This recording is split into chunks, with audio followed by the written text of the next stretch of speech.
Hello, and welcome to Another World Audiobooks. Thank you so much for listening today. I hope you're still loving listening to the podcast as much as I love recording it. Got any ideas of how we can make the podcast even better? I'd love to hear your thoughts. Just shoot me an email, anotherworldaudiobooks@gmail.com. Don't forget, there's still time to enter into the drawing for that gorgeous hardcover edition of Pride and Prejudice. All you have to do is become a patron of the podcast at patreon.com/anotherworldaudiobooks, and you'll be automatically entered. Not only will you be entered into the drawing, you'll also get a bunch of other patron perks, and you'll be the recipient of my eternal gratitude. All that for $1 a month. Now that's bargain. It's looking like there's only going to be about 1 week left to enter. The drawing will close when the final episode of Pride and Prejudice drops, so don't wait. Do it now. If you want to support the show, patreon.com/anotherworldaudiobooks. If you don't want to support the show, anotherworldaudiobooks.wordpress.com, and click through those Amazon banners. And now, without further ado, I give you chapters 53 through 57 of Pride and Prejudice. Enjoy. Chapter 53. Mr. Wickham was so perfectly satisfied with this conversation that he never again distressed himself or provoked his dear sister Elizabeth by introducing the subject of it, and she was pleased to find that she had said enough to keep him quiet. The day of his and Lydia's departure soon came, and Mrs. Bennet was forced to submit to a separation, which, as her husband by no means entered into her scheme of all their going to Newcastle, was likely to continue at least a 12-month. "Oh, my dear Lydia," she cried, "when shall we meet again?" "Oh, Lord, I don't know. Not these 2 or 3 years, perhaps." "Write me very often, my dear." "As often as I can, but you know married women have never much time for writing. My sisters may write to me. They will have nothing else to do." Mr. Wickham's adieus were much more affectionate than his wife's. He smiled, looked handsome, and said many pretty things. "He is as fine a fellow," said Mr. Bennet, as soon as they were out of the house, "as I ever saw. He simpers and smirks and makes love to us all. I am prodigiously proud of him. I defy even Sir William Lucas himself to produce a more valuable son-in-law." The loss of her daughter made Mrs. Bennet very dull for several days. "I often think," said she, "that there is nothing so bad as parting with one's friends. One seems so forlorn without them." "This is the consequence, you see, madame, of marrying a daughter," said Elizabeth. "It must make you better satisfied that your other 4 are single." "It is no such thing. Lydia does not leave me because she is married, but only because her husband's regiment happens to be far off. If that had been nearer, she would have not gone so soon." But the spiritless condition which this event threw her into was shortly relieved, and her mind opened again to the agitation of hope by an article of news which then began to be in circulation. The housekeeper at Netherfield had received orders to prepare for the arrival of her master, who was coming down in a day or two, to shoot there for several weeks. Mrs. Bennet was quite in the fidgets. She looked at Jane, and smiled and shook her head by turns. "Well, well, and so Mr. Bingley is coming down, sister," for Mrs. Phillips first brought her the news. "Well, so much the better. Not that I care about it, though. He is nothing to us, you know, and I am sure I never want to see him again. But, however, he is very welcome to come to Netherfield if he likes it, and who knows what may happen. But that is nothing to us. You know, sister, we agreed long ago never to mention a word about it, and so... Is it quite certain he is coming?"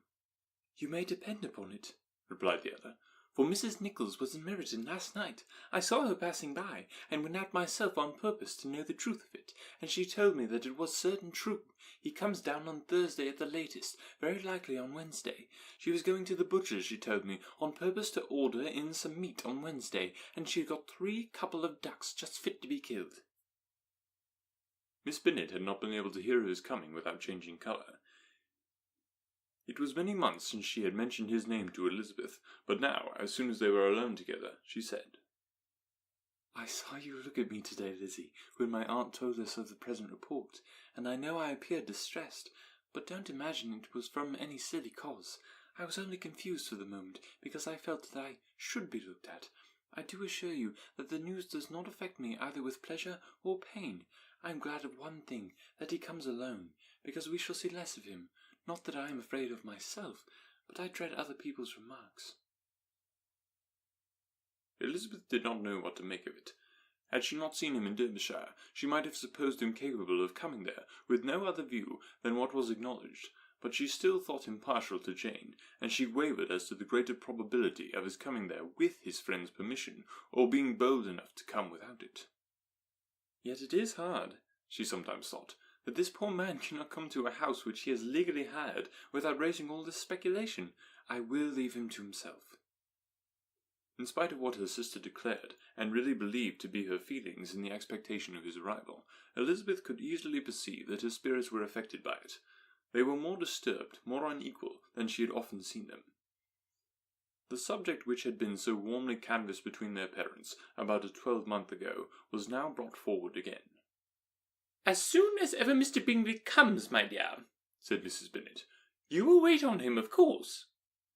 No, you forced me into visiting him last year, and promised, if I went to see him, he should marry one of my daughters, but it ended in nothing, and I will not be sent on a fool's errand again." His wife represented to him how absolutely necessary such an attention would be from all the neighbouring gentlemen on his returning to Netherfield. "'Tis an etiquette I despise," said he. "If he wants our society, let him seek it. He knows where we live. I will not spend my hours in running after my neighbours every time they go away and come back again." "Well, all I know is that it will be abominably rude if you do not wait on him. But, however, that shan't prevent my asking him to dine here. I am determined.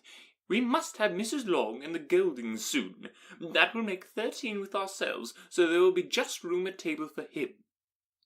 Consoled by this resolution, she was the better able to bear her husband's incivility, though it was very mortifying to know that her neighbours might all see Mr. Bingley in consequence of it before they did, as the day of his arrival drew near.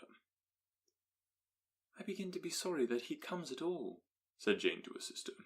"It would be nothing. I could see him with perfect indifference, but I can hardly bear to hear it thus perpetually talked of.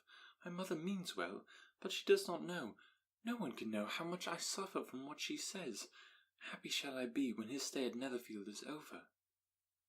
"I wish I could say anything to comfort you," said Elizabeth, "but it is wholly out of my power. You must feel it, and the usual satisfaction of preaching patience to a sufferer is denied me, because you have always so much." Mr. Bingley arrived. Mrs. Bennet, through the assistance of servants, contrived to have the earliest tidings of it, that the period of anxiety and fretfulness on her side might be as long as it could. She counted the days that must intervene before their invitation could be sent, hopeless of seeing him before. But on the third morning of his arrival at Hertfordshire, she saw him, from her dressing-room window, enter the paddock and ride towards the house. Her daughters were eagerly called to partake of her joy. Jane resolutely kept her place at the table, but Elizabeth, to satisfy her mother, went to the window and looked. She saw Mr. Darcy with him, and sat down again by her sister. "There is a gentleman with him, mamma," said Kitty. "Who can it be?" "Some acquaintance or other, my dear, I suppose. I'm sure I do not know." "La," replied Kitty, "it looks just like the man that used to be with him before. Mr. What's-his-name, that tall, proud man." "Good gracious, Mr. Darcy! And so it does, I vow. Well, any friend of Mr. Bingley's will always be welcome here, to be sure. But else I must say that I hate the very sight of him."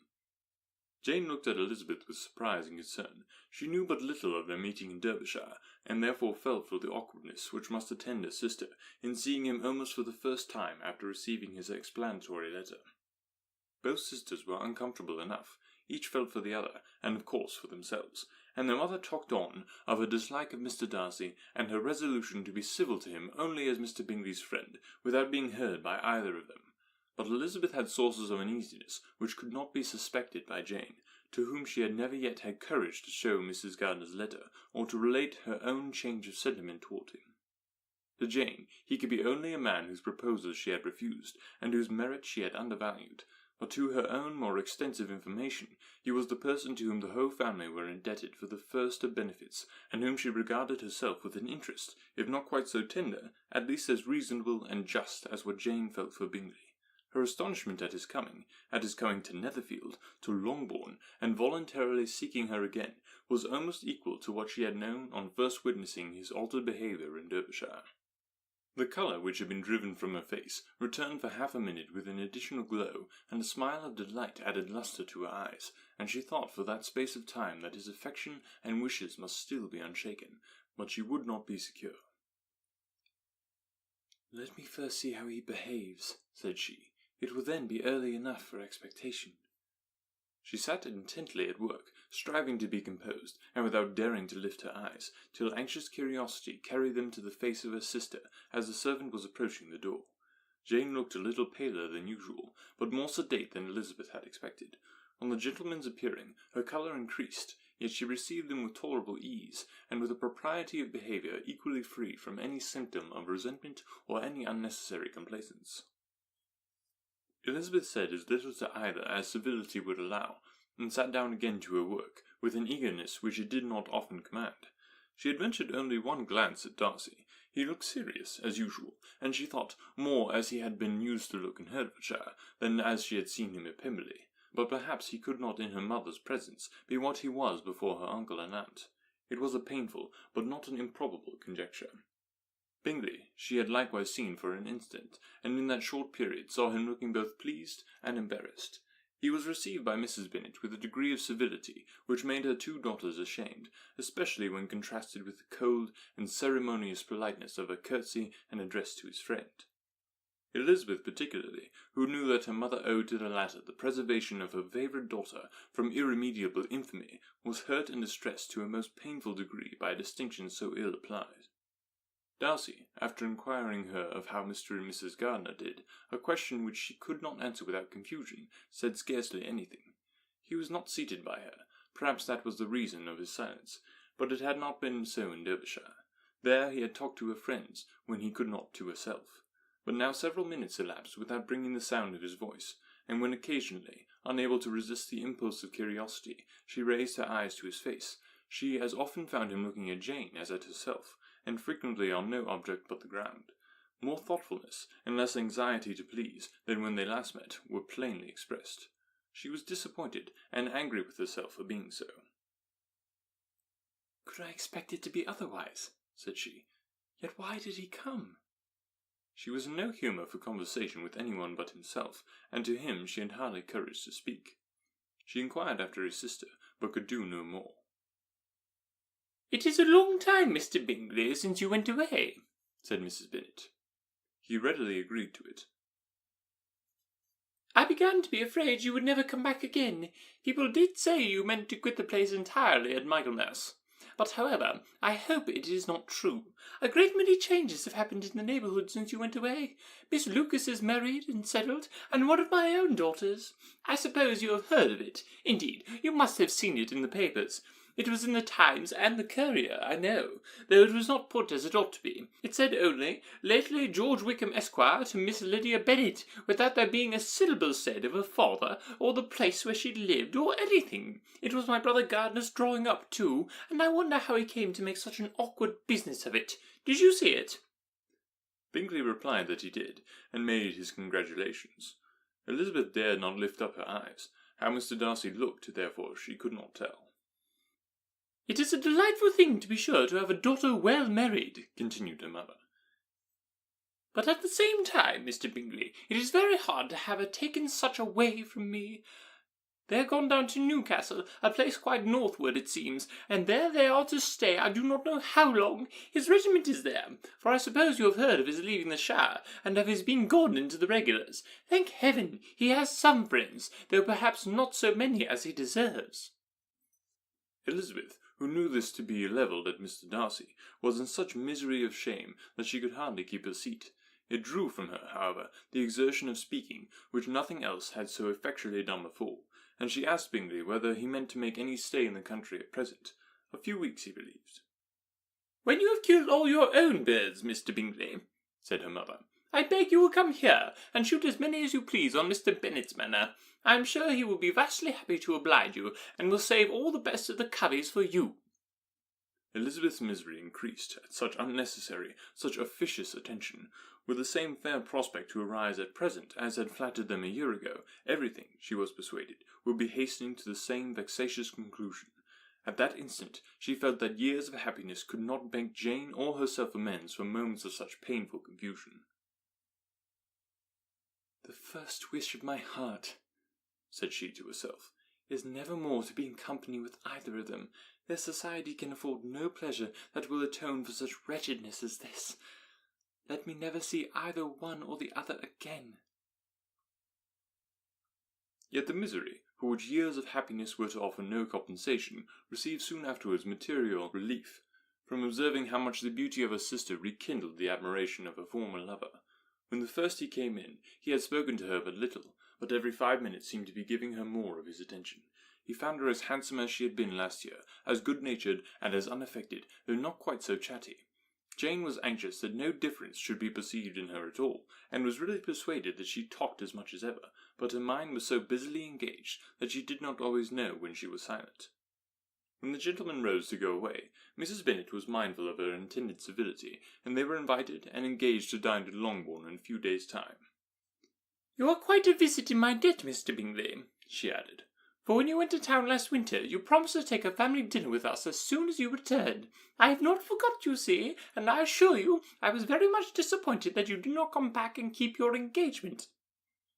Bingley looked a little silly at this reflection, and said something of his concern at having been prevented by business.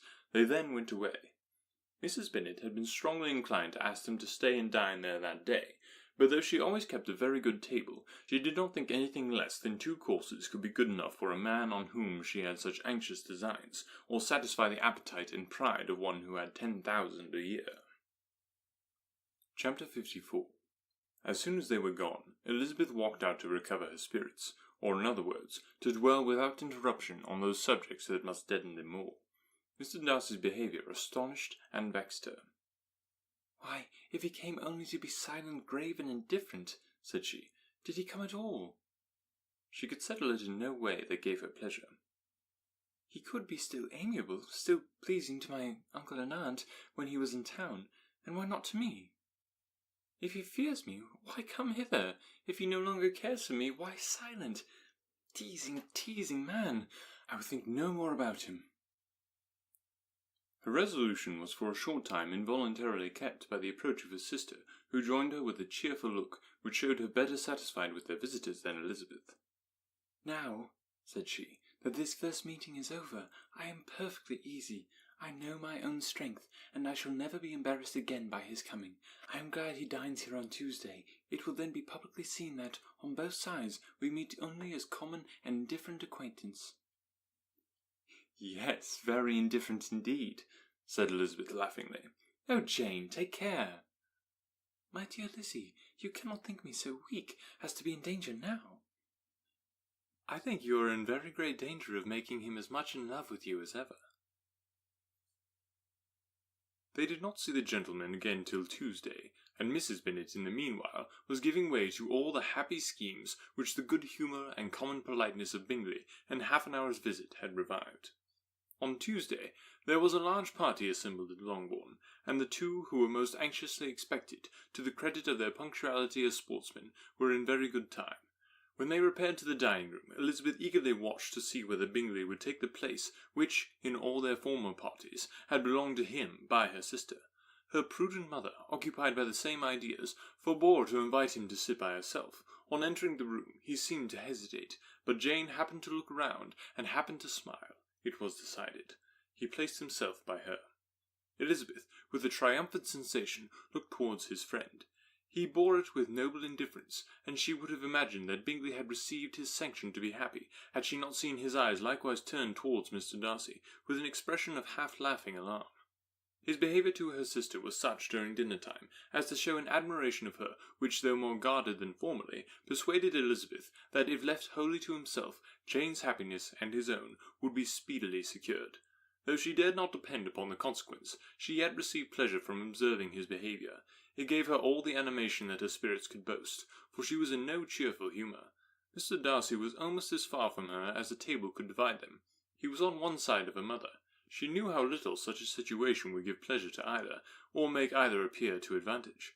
She was not near enough to hear any of their discourse, but she could see how seldom they spoke to each other, and how formal and cold was their manner whenever they did. Her mother's ungraciousness made the sense of what they owed him more painful to Elizabeth's mind, and she would, at times, have given anything to be privileged to tell him that his kindness was neither unknown nor unfelt by the whole of the family. She was in hopes that the evening would afford some opportunity of bringing them together, that the whole of the visit would not pass away without enabling them to enter into something more of conversation than the mere ceremonious salutation attending his entrance. Anxious and uneasy, the period which passed in the drawing-room before the gentlemen came was wearisome and dull to a degree that almost made her uncivil. She looked forward to their entrance as the point on which all her chance of pleasure for the evening must depend. "If he does not come to me then," said she, "I shall give him up for ever."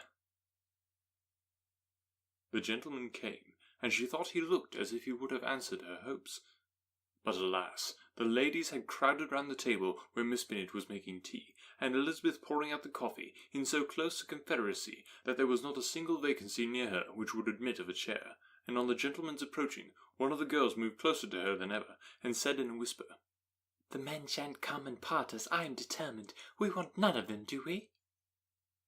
Darcy had walked away to another part of the room. She followed him with her eyes, envied everyone to whom he spoke, had scarcely patience enough to help anybody to coffee, and then was enraged against herself for being so silly. "A man who has once been refused, how could I ever be foolish enough to expect a renewal of his love? Is there one among the sex who would not protest against such a weakness as a second proposal to the same woman? There is no indignity so abhorrent to their feelings." She was a little revived, however, by his bringing back his coffee-cup himself, and she seized the opportunity of saying, "Is your sister at Pemberley still?" "Yes, she will remain there till Christmas." "And quite alone? Have all her friends left her?" "Mrs. Annesley is with her. The others have been gone to Scarborough these 3 weeks." She could think of nothing more to say, but if he wished to converse with her, he might have better success.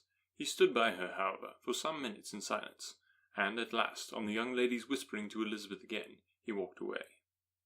When the tea things were removed, and the card tables placed, the ladies all rose, and Elizabeth was then hoping to be soon joined by him, when all her views were overthrown by seeing him fall a victim to a mother's rapacity for whist players, and in a few moments after, seated with the rest of the party. She now lost every expectation of pleasure. They were confined for the evening at different tables, and she had nothing to hope but that his eyes were so often turned towards her side of the room as to make him play as unsuccessfully as herself.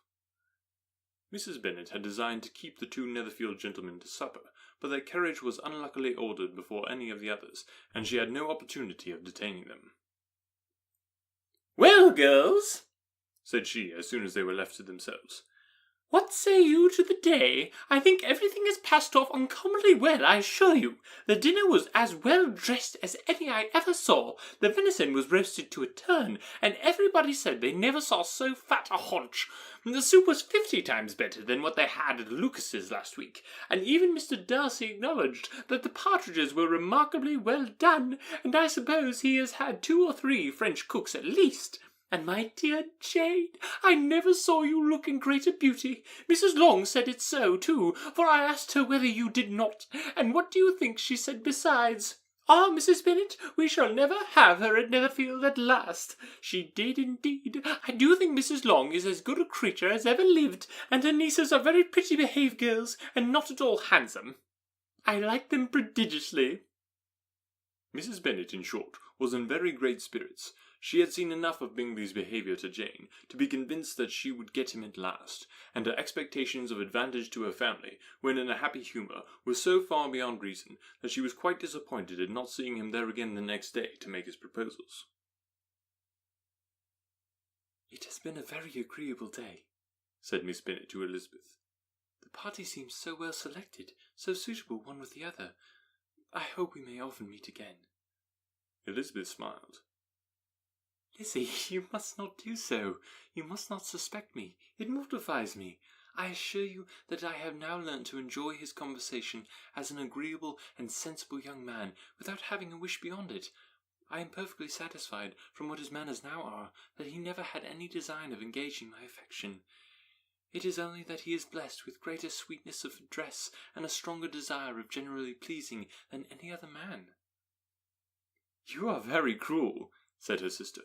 You will not let me smile, and are provoking me to it every moment.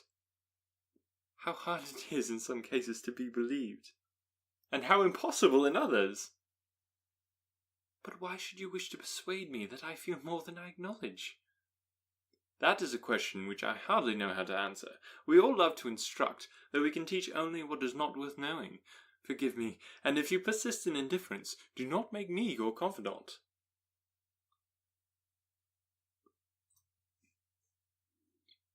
Chapter 55. A few days after this visit, Mr. Bingley called again, and alone. His friend had left him that morning for London, but was to return home in 10 days' time. He sat with them above an hour, and was in remarkably good spirits. Mrs. Bennet invited him to dine with them, but with many expressions of concern, he confessed himself engaged elsewhere. "Next time you call," said she, "I hope we shall be more lucky." He should be particularly happy at any time, etc., etc., and if she would give him leave, would take an early opportunity of waiting on them. "Can you come tomorrow?" Yes, he had no engagement at all for tomorrow, and her invitation was accepted with alacrity.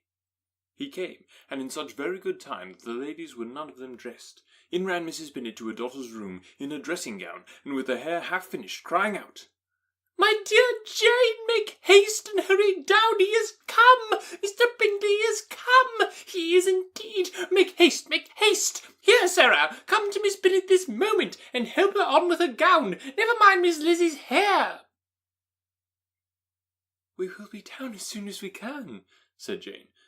"But I dare say Kitty is forwarder than either of us, for she went upstairs half an hour ago." "Oh, hang Kitty! What has she got to do with it? Come, be quick, be quick! Where is your sash, my dear?" But when her mother was gone, Jane would not be prevailed on to go downstairs without one of her sisters. The same anxiety to get them by themselves was visible again in the evening. After tea, Mr. Bennet retired to the library, as was his custom, and Mary went upstairs to her instrument.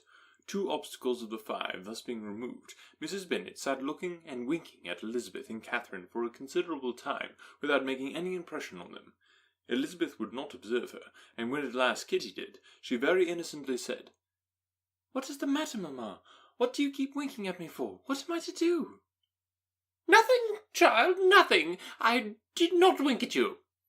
She then sat still 5 minutes longer, but unable to waste such a precious occasion, she suddenly got up, and saying to Kitty, "Come here, my love, I want to speak to you," took her out of the room.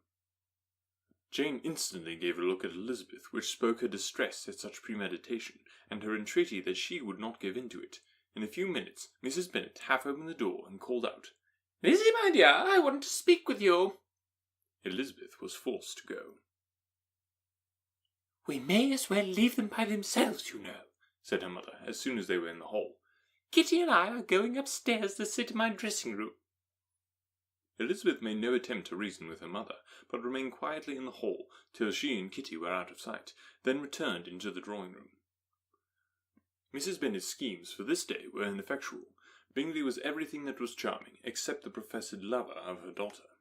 His ease and cheerfulness rendered him a most agreeable addition to their evening party, and he bore with the ill-judged officiousness of the mother, and heard all her silly remarks with a forbearance and command of countenance particularly grateful to the daughter. He scarcely needed an invitation to stay supper, and before he went away, an engagement was formed, chiefly through his own and Mrs. Bennet's means, for his coming next morning to shoot with her husband. After this day, Jane said no more of her indifference. Not a word passed between the sisters concerning Bingley, but Elizabeth went to bed in the happy belief that all must speedily be concluded, unless Mr. Darcy returned within the stated time. Seriously, however, she felt tolerably persuaded that all this must have taken place with that gentleman's concurrence. Bingley was punctual to his appointment, and he and Mr. Bennet spent the morning together as had been agreed on. The latter was much more agreeable than his companion expected. There was nothing of presumption or folly in Bingley that could provoke his ridicule, or disgust him into silence, and he was more communicative and less eccentric than the other had ever seen him. Bingley, of course, returned with him to dinner, and in the evening Mrs. Bennet's invention was again at work to get everybody away from him and her daughter. Elizabeth, who had a letter to write, went into the breakfast-room for that purpose soon after tea, for as the others were all going to sit down to cards, she could not be wanted to counteract her mother's schemes. But on returning to the drawing-room when her letter was finished, she saw, to her infinite surprise, there was reason to fear that her mother had been too ingenious for her. On opening the door, she perceived her sister and Bingley standing together over the hearth, as if engaged in earnest conversation, and had this led to no suspicion, the faces of both, as they hastily turned round and moved away from each other, would have told it all. Their situation was awkward enough, but hers, she thought, was still worse. Not a syllable was uttered by either, and Elizabeth was on the point of going away again, when Bingley, who as well as the other had sat down, suddenly rose, and whispering a few words to her sister, ran out of the room. Jane could have no reserves from Elizabeth, where confidence would give pleasure, and instantly embracing her, acknowledged with the liveliest emotion that she was the happiest creature in the world. "'Tis too much," she added. "By far too much. I do not deserve it. Oh, why is not everybody as happy?" Elizabeth's congratulations were given with a sincerity, a warmth, a delight, which words could but poorly express. Every sentence of kindness was a fresh source of happiness to Jane, but she would not allow herself to stay with her sister, or say half that remained to be said for the present. "I must go instantly to my mother," she cried. "I would not on any account trifle with her affection and solicitude, or allow her to hear it from anyone but myself. He is gone to my father already. Oh, Lizzie, to know that what I have to relate will give such pleasure to all my dear family. How shall I bear so much happiness?" She then hastened away to her mother, who had purposely broken up the card party, and was sitting upstairs with Kitty. Elizabeth, who was left by herself, now smiled at the rapidity and ease with which an affair was finally settled that had given them so many previous months of suspense and vexation. "And this," said she, "is the end of all his friend's anxious circumspection, of all her sister's falsehood and contrivance, the happiest, wisest, most reasonable end." In a few moments she was joined by Bingley, whose conference with her father had been short and to the purpose.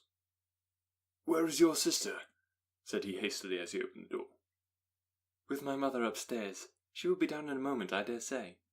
He then shut the door, and coming up to her, claimed the good wishes and affection of her sister. Elizabeth honestly and heartily expressed her delight in the prospect of their relationship.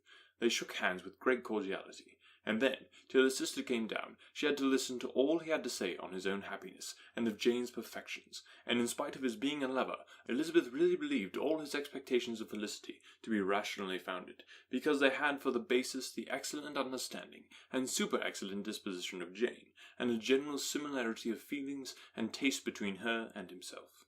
It was an evening of no common delight to them all.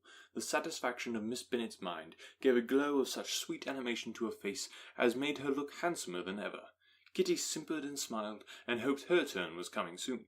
Mrs. Bennet could not give her consent or speak her approbation in terms warm enough to satisfy her feelings, though she talked to Bingley of nothing else for half an hour, and when Mr. Bennet joined them at supper, his voice and manner plainly showed how really happy he was. Not a word, however, passed his lips in allusion to it, till their visitor took his leave for the night. But as soon as he was gone, he turned to his daughter and said, "Jane, I congratulate you. You will be a very happy woman." Jane went to him instantly, kissed him, and thanked him for his goodness. "You are a good girl," he replied, "and I have great pleasure in thinking you will be so happily settled. I have no doubt of your doing very well together. Your tempers are by no means unlike. You are each of you so complying that nothing will ever be resolved on, so easy that every servant will cheat you, and so generous that you will always exceed your income." "I hope not so. Imprudence and thoughtlessness in money matters would be unpardonable in me." "Exceed their income, my dear Mr. Bennet!" cried his wife. "What are you talking of? Why, he has 4,000 or 5,000 a year, and very likely more." Then addressing her daughter, "Oh, my dear, dear Jane, I'm so happy. I'm sure I shan't get a wink of sleep all night. I knew how it would be. I always said it must be so at last. I was sure you could not be so beautiful for nothing. I remember as soon as I ever saw him, when he first came to Hertfordshire last year, I thought how likely it was that you should come together. Oh, he is the handsomest young man that ever was seen." Wickham, Lydia were all forgotten. Jane was beyond competition her favourite child. At that moment she cared for no other. Her younger sister soon began to make interest with her for objects of happiness which she might in future be able to dispense. Mary petitioned for the use of the library at Netherfield, and Kitty begged very hard for a few balls there every winter. Bingley, from this time, was of course a daily visitor at Longbourn, coming frequently before breakfast, and always remaining till after supper, unless when some barbarous neighbour, who could not be enough detested, had given him an invitation to dinner which he thought himself obliged to accept. Elizabeth had now but little time for conversation with her sister, for while he was present, Jane had no attention to bestow on any one else, but she found herself considerably useful to both of them in those hours of separation that must sometimes occur. In the absence of Jane, he always attached himself to Elizabeth for the pleasure of talking of her, and when Bingley was gone, Jane constantly sought the same means of relief. "He has made me so happy," said she one evening, "by telling me that he was totally ignorant of my being in town last spring. I had not believed it possible." "I suspected it very much," replied Elizabeth, "but how did he account for it?"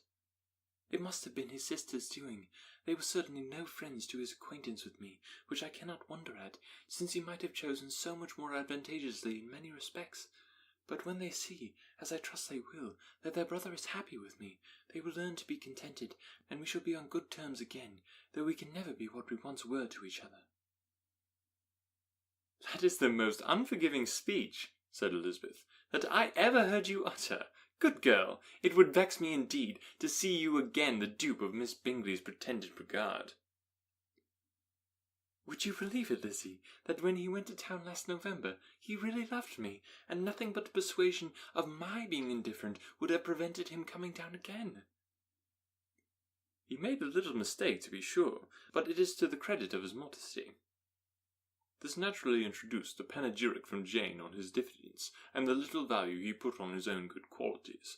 Elizabeth was pleased to find he had not betrayed the interference of his friend, for, though Jane had the most generous and forgiving heart in the world, she knew it was a circumstance which must prejudice her against him. "I am certainly the most fortunate creature that ever existed," cried Jane.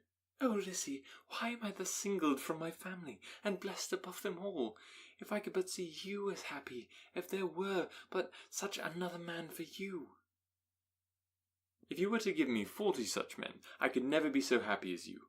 Till I have your disposition, your goodness, I never can have your happiness. No, no, let me shift for myself, and perhaps, if I have very good luck, I may meet with another Mr. Collins in time." The situation of affairs in the Longbourn family could not be long a secret. Mrs. Bennet was privileged to whisper it to Mrs. Phillips, and she ventured, without any permission, to do the same by all her neighbours in Meryton. The Bennets were speedily pronounced to be the luckiest family in the world, though only a few weeks before, when Lydia had first run away, they had been generally proved to be marked out for misfortune.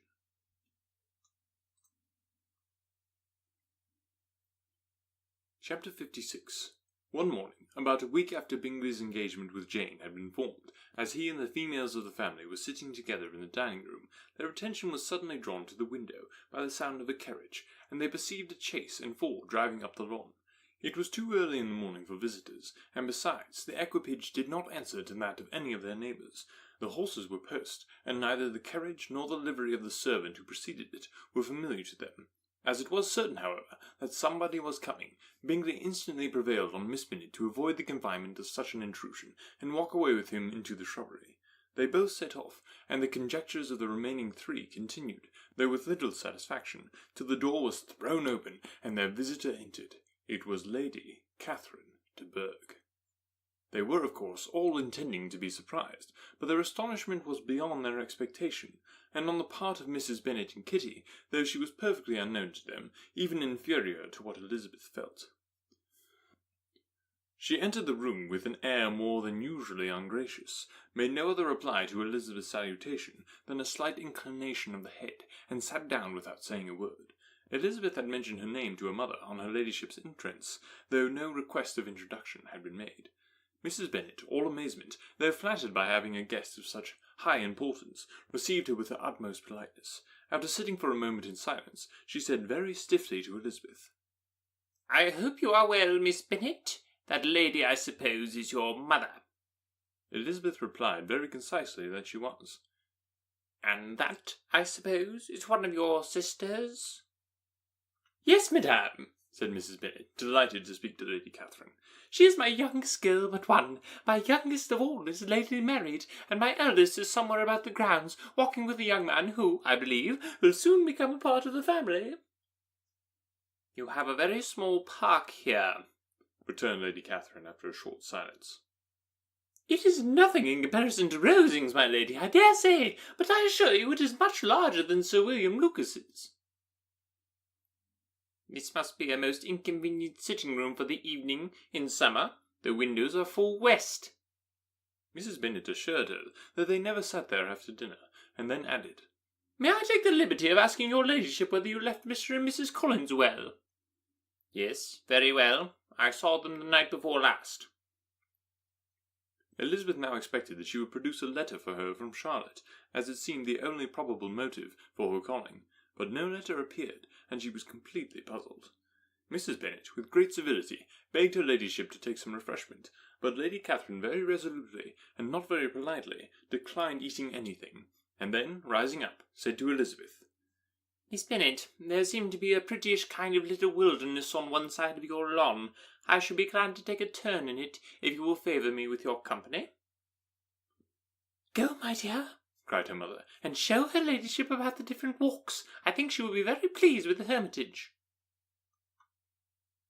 Elizabeth obeyed, and running into her own room for her parasol, attended her noble guest downstairs. As they passed through the hall, Lady Catherine opened the doors into the dining parlour and drawing-room, and pronouncing them, after a short survey, to be decent-looking rooms, walked on. Her carriage remained at the door, and Elizabeth saw that her waiting woman was in it. They proceeded in silence along the gravel walk that led to the copse. Elizabeth was determined to make no effort for conversation with a woman who was now more than usually insolent and disagreeable. "How could I ever think her like a nephew?" said she, as she looked in her face. As soon as they entered the copse, Lady Catherine began in the following manner. "You can be at no loss, Miss Bennet, to understand the reason of my journey hither.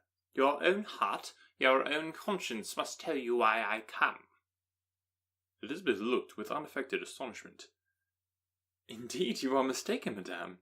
I have not been at all able to account for the honour of seeing you here."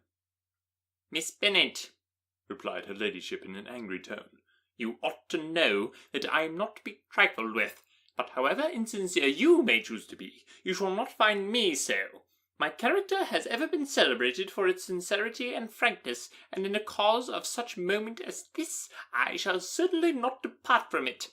A report of a most alarming nature reached me 2 days ago.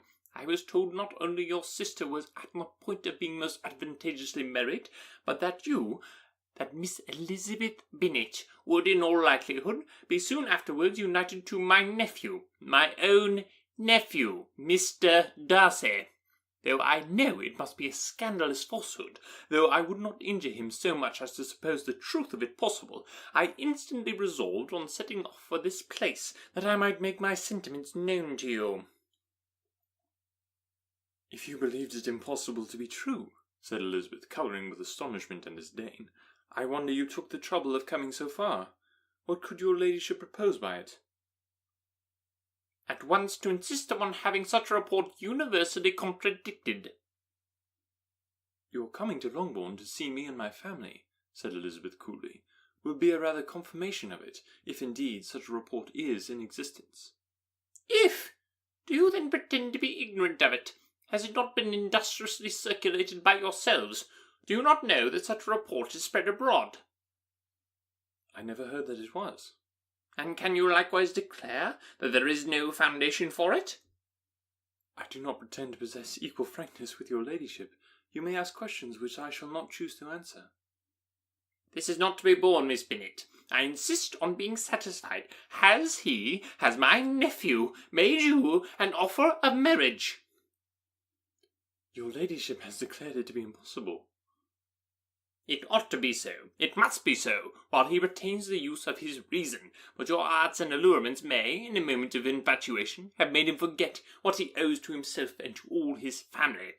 You may have drawn him in." "If I have, I shall be the last person to confess it." "Miss Bennet, do you know who I am?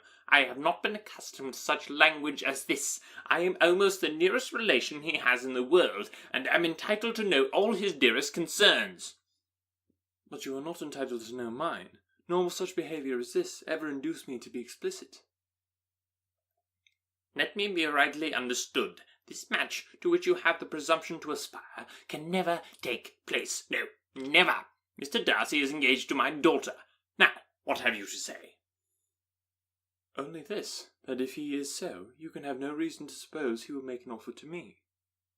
Lady Catherine hesitated for a moment, and then replied, "The engagement between them is of a peculiar kind. From their infancy they have been intended for each other.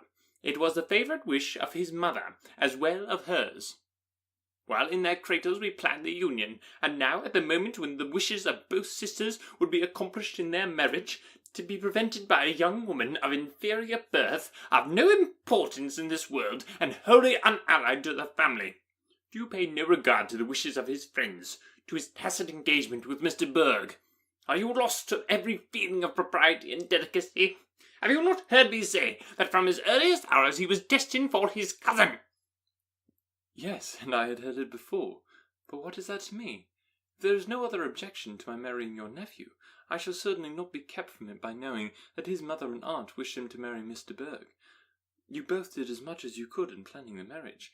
Its completion depends on others. If Mr. Darcy is neither by honour nor inclination confined to his cousin, why is not he to make another choice? And if I am that choice, why may not I accept him?"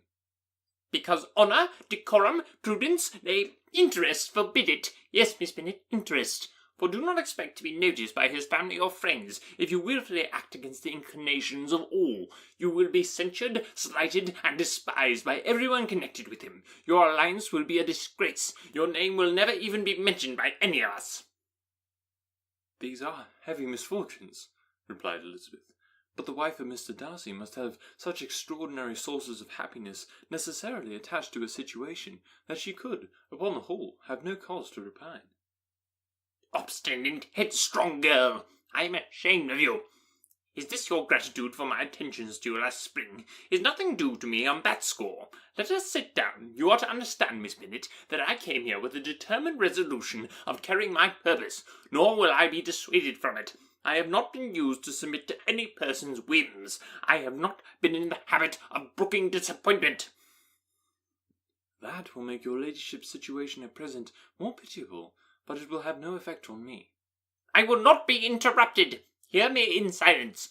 My daughter and my nephew are formed for each other.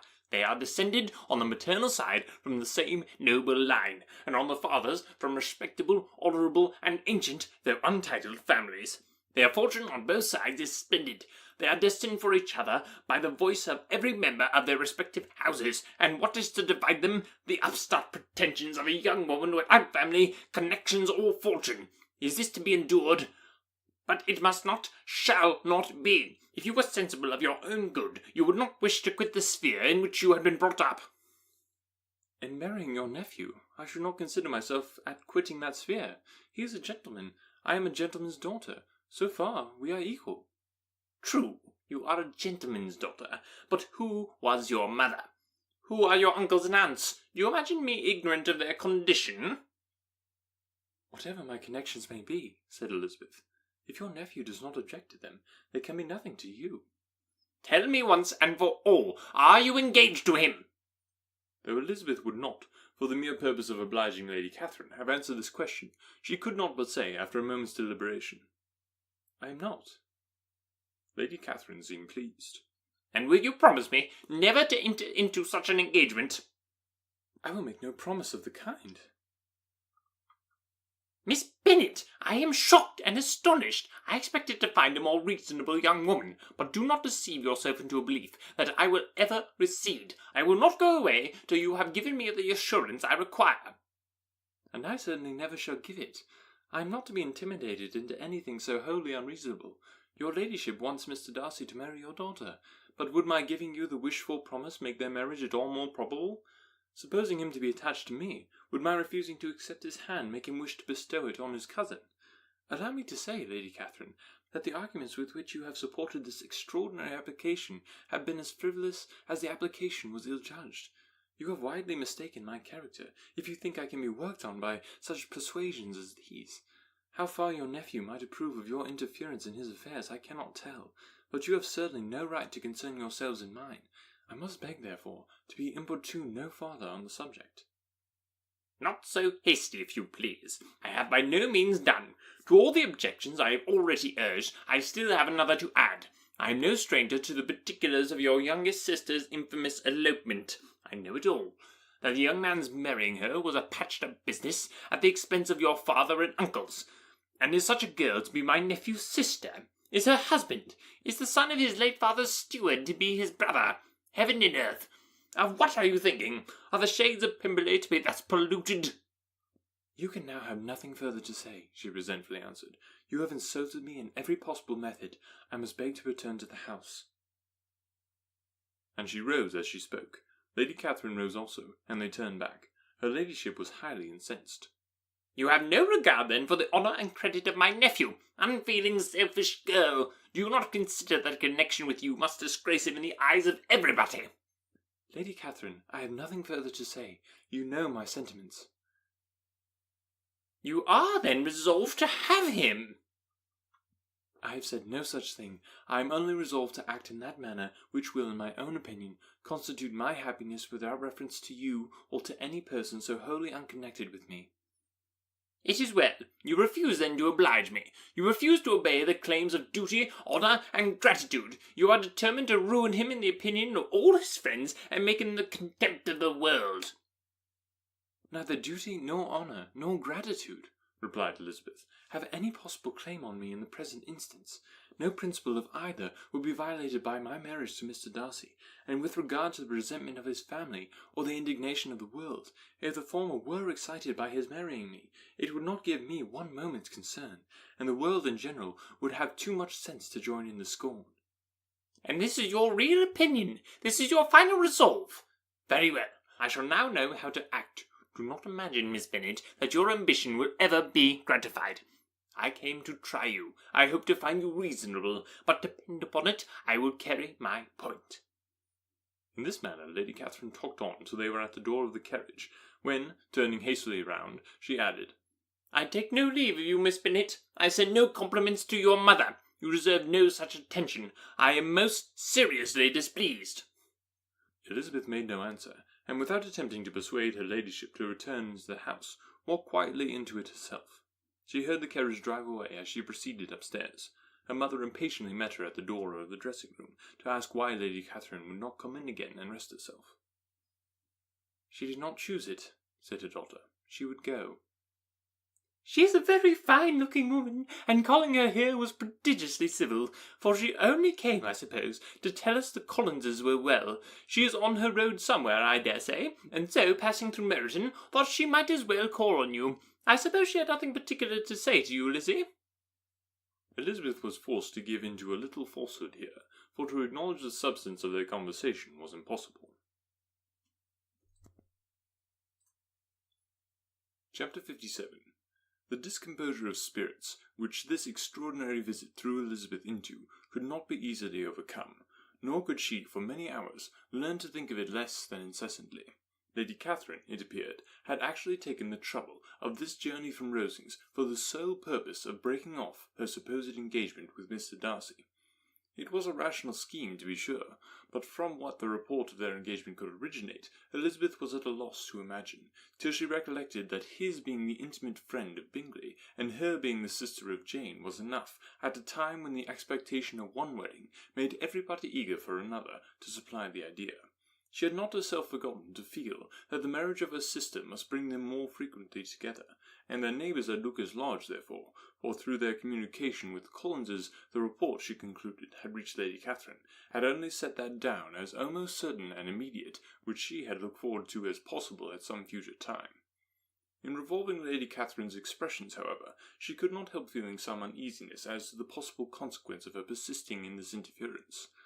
From what she had said of her resolution to prevent their marriage, it occurred to Elizabeth that she must meditate an application to her nephew, and how he might take a similar representation of the evils attached to a connection with her, she dared not pronounce. She knew not the exact degree of his affection for his aunt, or his dependence on her judgment, but it was natural to suppose that he thought much higher of her ladyship than she could do, and it was certain that, in enumerating the miseries of a marriage with one, whose immediate connections were so unequal to his own, his aunt would address him on his weakest side. With his notions of dignity, he would probably feel that the arguments, which to Elizabeth had appeared weak and ridiculous, contained much good sense and solid reasoning. If he had been wavering before as to what he should do, which had often seemed likely, the advice and entreaty of so near a relation might settle every doubt, and determine him at once to be as happy as dignity unblemished could make him. In that case, he would return no more. Lady Catherine might see him in her way through town, and his engagement to Bingley of coming again to Netherfield must give way. If therefore an excuse for not keeping his promise should come to his friend within a few days, she added, I shall know how to understand it. I shall then give over every expectation, every wish of his constancy. If he is satisfied with only regretting me, when he might have obtained my affections in hand, I shall soon cease to regret him at all. The surprise of the rest of the family, on hearing who their visitor had been, was very great, but they obligingly satisfied it, with the same kind of supposition which had appeased Mrs. Bennet's curiosity, and Elizabeth was spared from much teasing on the subject. The next morning, as she was going downstairs, she was met by her father, who came out of his library with a letter in his hand. "Lizzie," said he, "I was going to look for you. Come into my room." She followed him thither, and her curiosity to know what he had to tell her was heightened by the supposition of its being in some manner connected with the letter he held. It suddenly struck her that it might be from Lady Catherine, and she anticipated with dismay all the consequent explanations. She followed her father to the fireplace, and they both sat down. He then said, "I received a letter this morning that has astonished me exceedingly, as it principally concerns yourself. You ought to know its contents. I did not know before that I had 2 daughters on the brink of matrimony. Let me congratulate you on a very important conquest." The colour now rushed into Elizabeth's cheeks, in the instantaneous conviction of its being a letter from the nephew instead of the aunt, and she was undetermined whether most to be pleased that he had explained himself at all, or offended that his letter was not rather addressed to herself, when her father continued. "You are conscious. Young ladies have great penetration in such matters as these. But I think I may defy even your sagacity to discover the name of your admirer. This letter is from Mr. Collins." "From Mr. Collins? And what can he have to say?" "Something very much to the purpose, of course. He begins with congratulations on the approaching nuptials of my eldest daughter, of which, it seems, he has been told by some of the good-natured, gossiping Lucases. I shall not sport with your impatience by reading what he says on that point. What relates to yourself is as follows. Having thus offered you the sincere congratulations of Mrs. Collins and myself on this happy event, let me now add a short hint on the subject of another, of which we have been advertised by the same authority. Your daughter Elizabeth, it is presumed, will no longer bear the name of Bennet after her eldest sister has resigned it, and the chosen partner of her fate may be reasonably looked up to as one of the most illustrious personages in this land. Can you possibly guess, Lizzie, who is meant by this? This young gentleman is blessed in a peculiar way with everything the heart of mortal can most desire: splendid prosperity, noble kindred, and extensive patronage. Yet, in spite of all these temptations, let me warn my cousin Elizabeth and yourself of what evils you may incur by a precipitate closure with this gentleman's proposals, which, of course, you will be inclined to take immediate advantage of. Have you any idea, Lizzie, who this gentleman is? But now it comes out. My motive for cautioning you is as follows. We have reason to imagine that his aunt, Lady Catherine de Bourgh, does not look on the match with a friendly eye. Mr. Darcy, you see, is the man. Now, Lizzie, I think I have surprised you. Could he or the Lucases have pitched on any man within the circle of our acquaintance, whose name would have given the lie more effectually to what they related?